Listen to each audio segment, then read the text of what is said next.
अरहान की माँ उसे सारी सच्चाई बताती है। उसके बाद अरहान को अपनी गलती का एहसास होता है और वो आरोही से माफी मांगकर उसके साथ अपने रिश्ते की नई शुरुआत करने का फैसला करता है। अब आगे अरहान आरोही को फोन लगाता है, फिर सामने से कोई जवाब नहीं आता। अरहान अपनी माँ से कहता है, आरोही फोन नहीं उठा रही।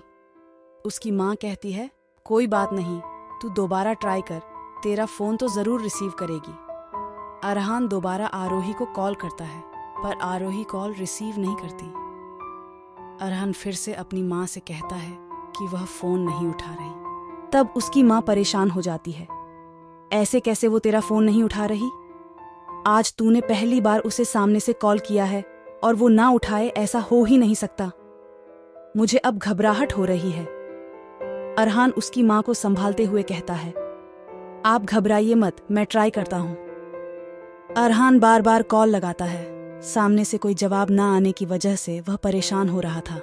उसकी दिल की धड़कनें तेज हो रही थी, लेकिन उतने में ही कॉल रिसीव हो जाता है और सामने से आवाज आती है, हेलो। अरहान की जान में जान आती है।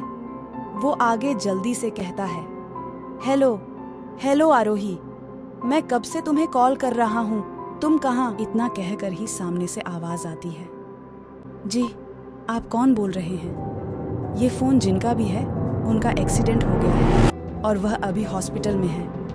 आप जो कोई भी है प्लीज अभी सिटी हॉस्पिटल आ जाइए। बस इतना सुनते ही अरहान के पैरों तले से जमीन खिसक जाती है। उसके हाथ से फोन छूट जाता है।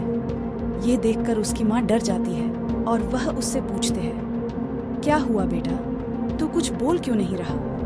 अरहान कुछ बोलता नहीं है, इसलिए उसकी माँ फोन को उठाकर बात करने की कोशिश करती है और तब उन्हें भी पता चलता है कि आरोही का एक्सीडेंट हो गया है। वह घबराते हुए रोने लगती है और अरहान से कहती है, तू यहाँ खड़ा क्यों है? चल जल्दी, हम हॉस्पिटल जाना है। अरहान अपने होश में नहीं था, लेकिन उसकी माँ उसे हिलाते हुए जोर से कहती है, अरहान तू सुन रहा है मैं क्या कह रही हूँ? तब अरहान को होश आता है और वह एकदम से रोते हुए कहता है, माँ आरोही का एक्सीडेंट हो गया है। उसे कुछ होगा तो नहीं ना माँ? मैं उसे खोना नहीं चाहता। अरहान की माँ उसे संभालते हुए कहती है, तू क्यों ऐसा सोच रहा है?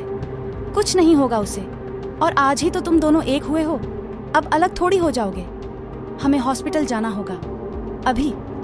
फिर वह सीधे बाहर अपनी माँ के साथ हॉस्पिटल के लिए निकलता है। अरहान बहुत तेजी से गाड़ी चला रहा था। उसे समझ में नहीं आ रहा था कि वो अब क्या करे। वो अपने चेहरे और सर पर हाथ बार बार घुमा रहा था। उसे बेचैनी हो रही थी। बस वह किसी तरह आरोही तक पहुंचकर उसे अपने दिल की बात बताना चाहता था। अरहान की माँ प्रे कर रही थी कि आरोही को कुछ ना हो, वह जल्दी से ठीक हो जाए। अरहान और उसकी माँ हॉस्पिटल पहुंचते हैं और वहां पर ऑलरेडी आरोही के पेरेंट्स पहुंच चुके थे। अरहान भागता हुआ हॉस्पिटल के अंदर जाता है। क्या आरोही ठीक हो पाएगी? क्या अरहान उसे अपने दिल की बात बता पाएगा?